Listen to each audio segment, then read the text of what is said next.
Hi. I've just watched episode 2 now. Sorry about the delay. Uni, essay, brain gremlin. That's all I'm going to say on the matter, because I had stuff to ramble about. For example, Cinder. Cinder's back.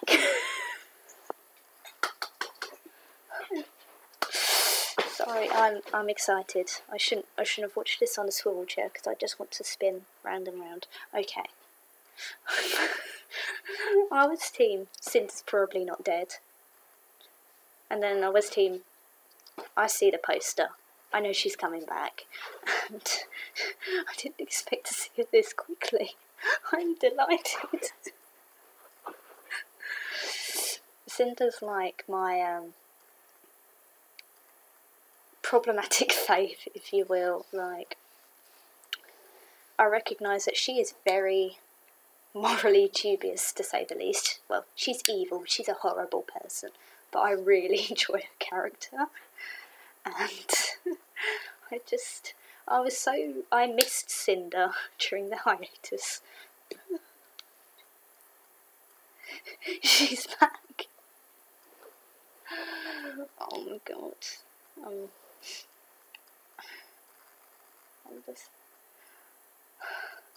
So she's literally one of my favourite villains ever.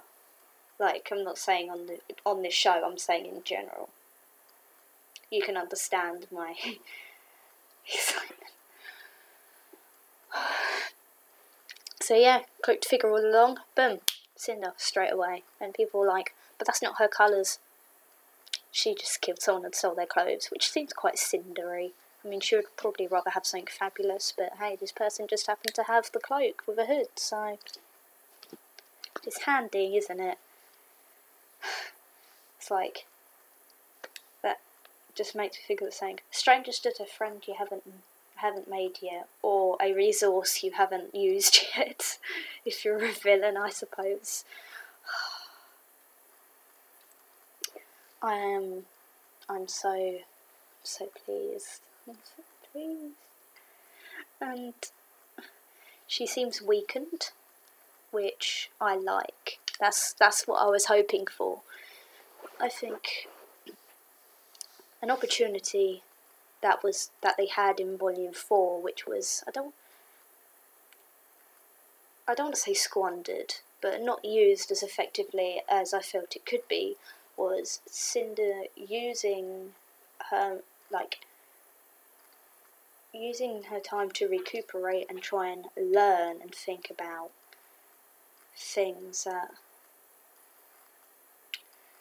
just try and develop more as a character, because she was very much a successful antagonist from the first 3 volumes, but you don't see her in Volume 1, you know, but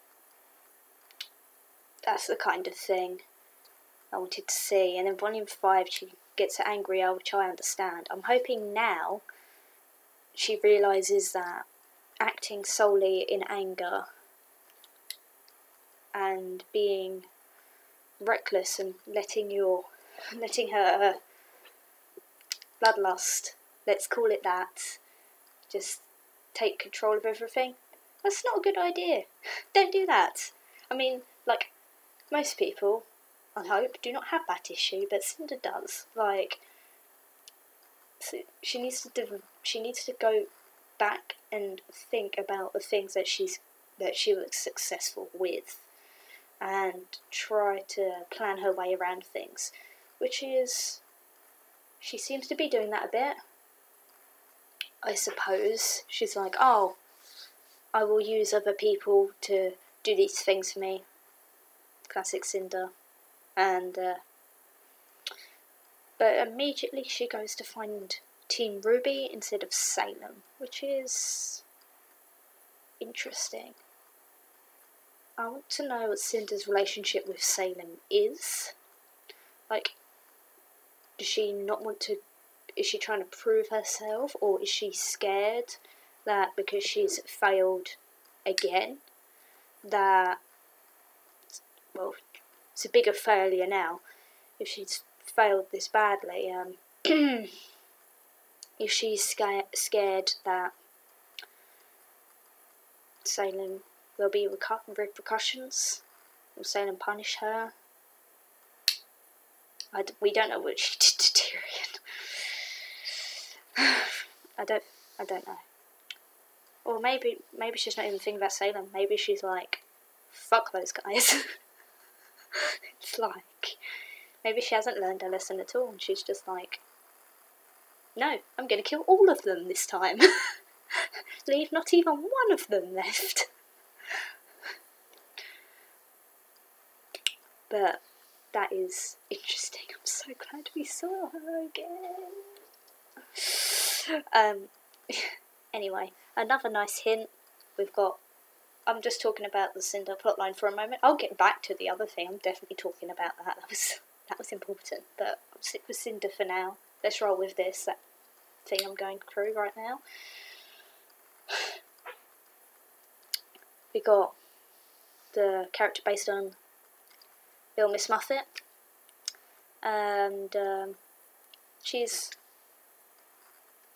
a Malachite, I believe her name is, which is quite a callback because I don't think the Malachite, is it Malachite? I think one of those is a rock. Doesn't matter. You know who I mean. I think those twins haven't been spotted since...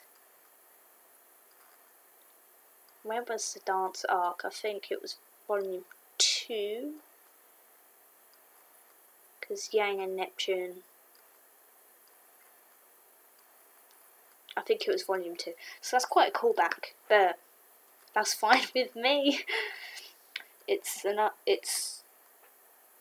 good because that was a character that it makes sense to introduce, that they didn't really have any characters in the show at the moment who could have acted in that way, so they didn't bring in another unnecessary character. It was just like, we need a criminal. Also, nice twist on the thing where instead of it just being like, oh, give us a week for us to find them, it's been like, oh yeah, Hazel already came here. I'm assuming that's who the big guy is. There's not very many big guys in RWBY. And it's just like, yeah, Hazel already came here in her ass. Why are you doing this? And it's like, someone might be looking for her, and I'm just... Hey, the intro had that specific bit with Torchwick's hat and all the umbrellas everywhere and the colour pink, and I'm like, Neo. And like they've been saying about bringing her back for a while, I think, and then they were like, oh, actually, this volume, and I'm like, please. I'm like, I mean, I know Neo is like #1 overrated character, but I love Neo. She's fantastic. She's just, yeah.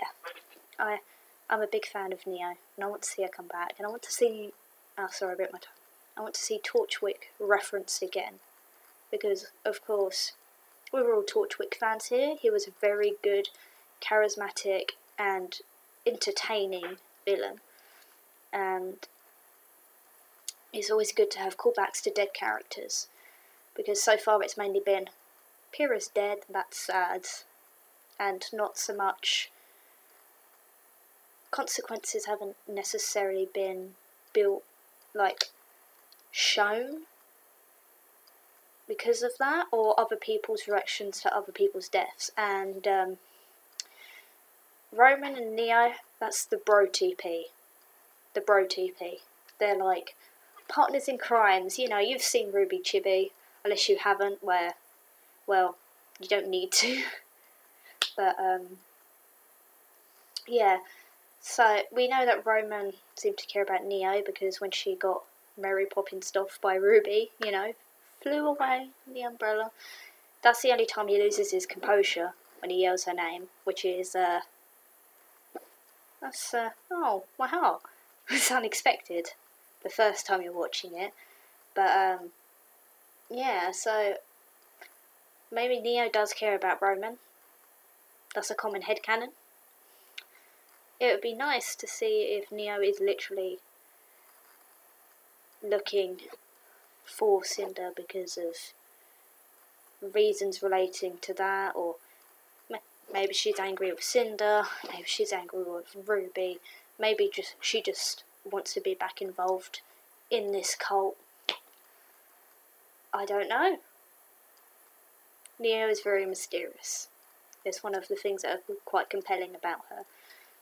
So it'd be nice to have Neo be shown in the new animation style. That would be... As an artist, I'm very excited. Quote unquote artist. Just let me see the beautiful design. I need it. But yeah, I'm excited about Cinder actually being here, and about Neo possibly being here. I'm not sure who else would be looking for Cinder off the top of my head. I'm sure later on I could probably think of a whole list. But at the moment, Neo is who I want. Neo's been hinted about, so I'm just going to mention that and hope that that's coming. Also, about Malachi, whatever her name is, they've given her a body type other than short skinny woman or tall-ish woman with heels, so I appreciate that. Because we've got that, and now we've got, as we've learned, Maria's body types. I'm good. I want there to be diversity with body types, so it's nice that that's been introduced a bit, you know. I think that's been a criticism of the show for a while. So I'm glad that they've started to get on that. And I think if they've sprinkled in some characters of colour as well, I think in the background, and like that's decent as well. I'm glad they're trying some stuff. Yes. And anyway, now to move on to the actual main characters. I'm sorry. I like morally dubious. I like the morally dubious girls. They're entertaining for me. I'm sorry, but Team RWBY. Oh my god. I've been saying for a while that I wanted Ozpin to get called out. And I'm not saying that in a Ozpin is the big bad all along plot twist, he's the most evil character, I hate him sort of way. I just got a bit frustrated because no one called him out, and he's morally dubious. Morally dubious. He's shady, you know. He's Dumbledore. But he looks more like Andy Warhol. But Dumbledore, you get it. And they're actually started to question him. And it's not just Yang. And I'm so happy that even though Raven is someone that you shouldn't try to emulate, that she learned from her. Because Yang is smart. It's like... And other people have as well. Like, White was always a little bit distrustful, I suppose. Closed herself off from people. Which... that seems to be more of a personality trait than a flaw she needs to actively work on. Because sometimes it's bad, as we saw all of the volumes before. And sometimes it's good, like now. Because sometimes you can't open yourself up to someone and let them tell you what to do. You gotta draw the line, you know? There's a difference between...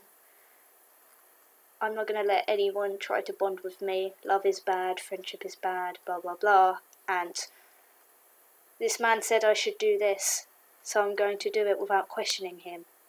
Even though he's been shown to have made multiple mistakes that affect the lives of those around him. You know, there's a gap. And now Weiss is like, what is this? And Blake is taking everything that she's been told off screen.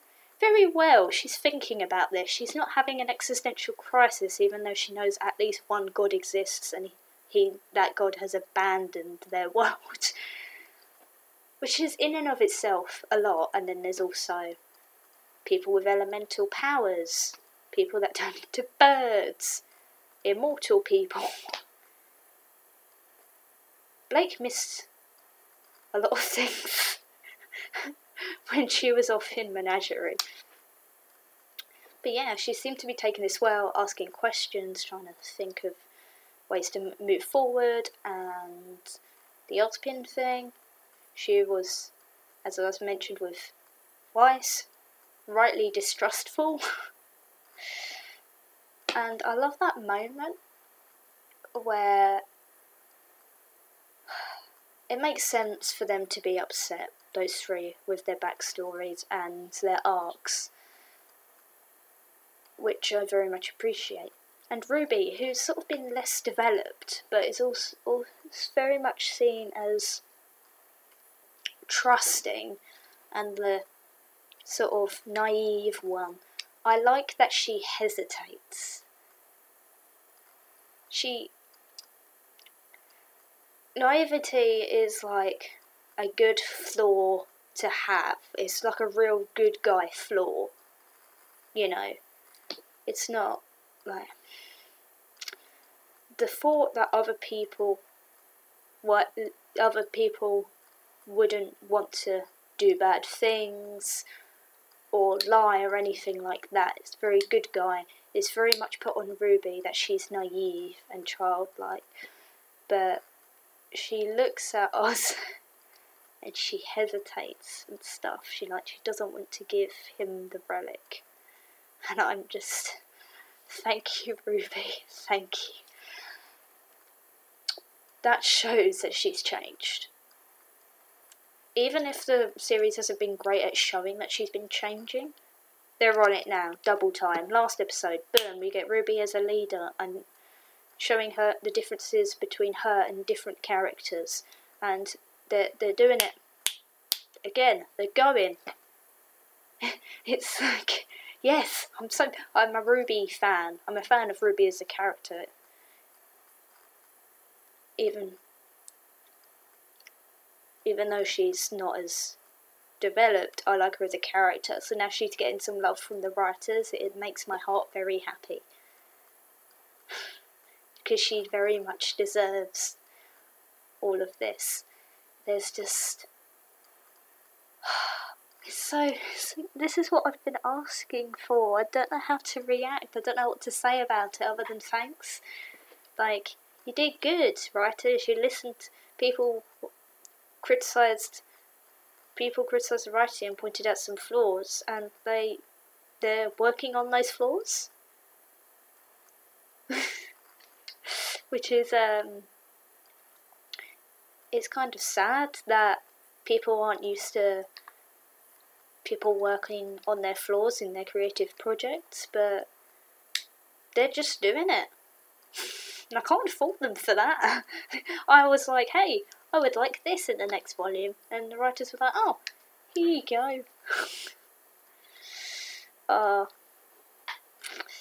Yes. I'm constantly, I can't stop thinking about that look on Crow's face when the girls point their weapons at him, when he tries to, like, stop them, and he looks at RWBY, and you think that he's going to try and stop her, and he says, do what you think is right, and it's like, good, we want Crow as a morally grey character, like Ozpin is. If you're a follower of Ozpin, who's a very much morally grey character, then you yourself should be a morally grey character. He thinks Ozpin is right from what we know, from what he knows, and but he also thinks that RWBY has good judgment and he trusts her. And I very much enjoy how much these characters trust or distrust each other. I love this, because naivety, as I mentioned earlier, it's like a good character flaw to have, but it's very good guy-y, and often in animated shows in general, it can be given to like all of the good guy characters, and then you're like, don't be stupid, the bad guy's obviously lying to you. And here they're thinking about the characters more as people, and I'm That is my seal of approval. Not that Rooster Teeth needs my seal of approval, but we've got it. Oh, wow. There's so much. Also, Maria, top notch, love her. She's my grandma now. Bless her. She's such a mood. And we had, oh my god, there was a little bit of shipping fuel in this episode, like, just, the girls get transported into that story time dimension, and they all say the names of their partners who are their most popular, arguably, ship. It's like, I'm sorry, but when Blake says Yang, and Yang says Blake, it's just like, it sort of confirms that. It is interesting. And there's also that White Rose. Ruby immediately says Weiss. Oh, they're so cute. And there's also, I saw that little wink that Yang gave Weiss. I'm a multi-shipper, I can't help myself. Freezer burners. I saw that hug in the last volume. I saw that wink in this episode. It's nice. I like it. Oh my god. And yeah, there's a genie in the lamp. I love that. I love that. They've had Aladdin Emerald in this series this entire time, and I was like, I wonder if they're actually going to bring anything up around that. And they hadn't, they just chose not to. And then it's like, and now there is a blue naked lady in that lamp. Oh, wow. Also, Salem was human once. She was really pretty human as well, like very stereotypical European princess look, you know? She looks like a princess you would rescue in a video game. I was watching it, I was like, what's Zelda doing here? It's just like, I guess Salem was hot. I mean, whether she's hot now is a subject for debate. If you like grim ladies, I suppose. But, yeah, we've got this. I didn't know how to feel about that. I never pictured Salem as, if she was human, I never pictured her as blonde, pale skin, white, blue eyes. In the trailer, I was like, oh, strange woman, maybe she is Salem. I wasn't team, that's Glinda, because she's gone. She peaced out. She was fired, so rough. But we're gonna get Ozpin Law, we're gonna get Salem Law. This volume is all hype. I don't really have any negative things I can think of to say about the episode other than it was short. I mean, it wasn't short for a RWBY episode, it was a decent length, but I just wanted more. Like, it felt like 5 minutes. Oh my god.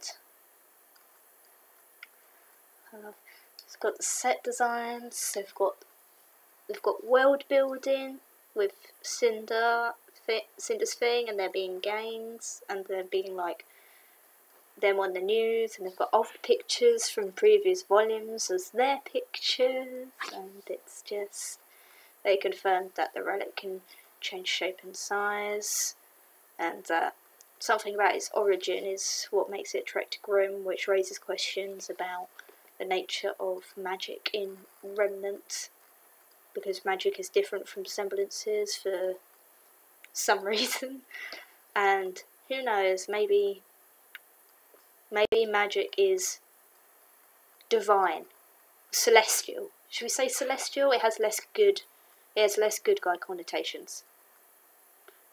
Maybe it's celestial magic. So that would mean that maidens and maidens, which were created by Ozpin, Grimm, which are magic creatures, and shapeshifters are all descended from the gods, celestial magic, and that's would make them all connected, and that would make them different from semblances which people are born with, or maybe that's just diluted celestial magic, because maybe they were given that from the gods, because they were created by the gods. That question might be answered soon. We might get that, which is what I want. I would like them to just be like, hey, this is what this is. Also, by the way, silver eyes. What are they? Here we go. That would be ideal. Oh my god. They're giving me everything I want so far. You know? Like, just the only things I've said so far that they haven't implied, like, that they haven't shown that we're gonna get is Neo, who might appear soon. Emerald Redemption Arc. We know Emerald's going to appear at some point because she was in the trailer, and I'm guessing because so far all the trailer shots have been like, most of the trailer shots have been in these 2 episodes, so that I'm guessing Emerald is going to appear soon, and that the trailer consisted of the first 3, 4, maybe 5 episodes. Maybe you'll see Emerald in episode 5. I don't know, I didn't expect to see Cinder this early. I have no idea. Yeah, just that, LGBT content, of course. Bees, but sorry, I'm biased. But yeah, so far 10 out of 10. Keep up the good work. I'm excited. I want to binge the entire series now, but obviously episode 3 is the only episode I can watch because I'm not on first, as you could tell. If I manage to get the reactions out, they've been blocked so far. I'm going to work on it, but I don't make any promises, unfortunately, because lots of people have been getting their things blocked by Rooster Teeth lately. Anyway, it's the whole thing, but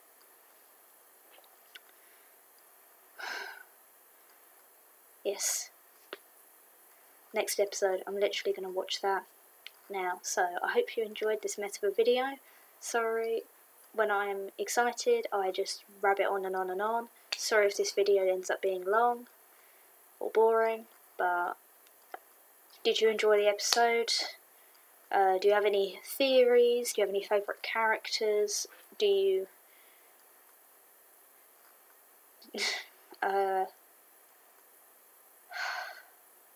is there like favourite episode? Is there a, I don't know. Just feel free to comment, just without spoilers. It's difficult to try and think of things for me to ask that could not contain spoilers, but please feel free to comment and just talk about the episode, because I'm excited, I'm having a good time. I'll be happy to talk about this episode. I have been. You've listened, you understand, sorry. I hope you've enjoyed. Have a good day.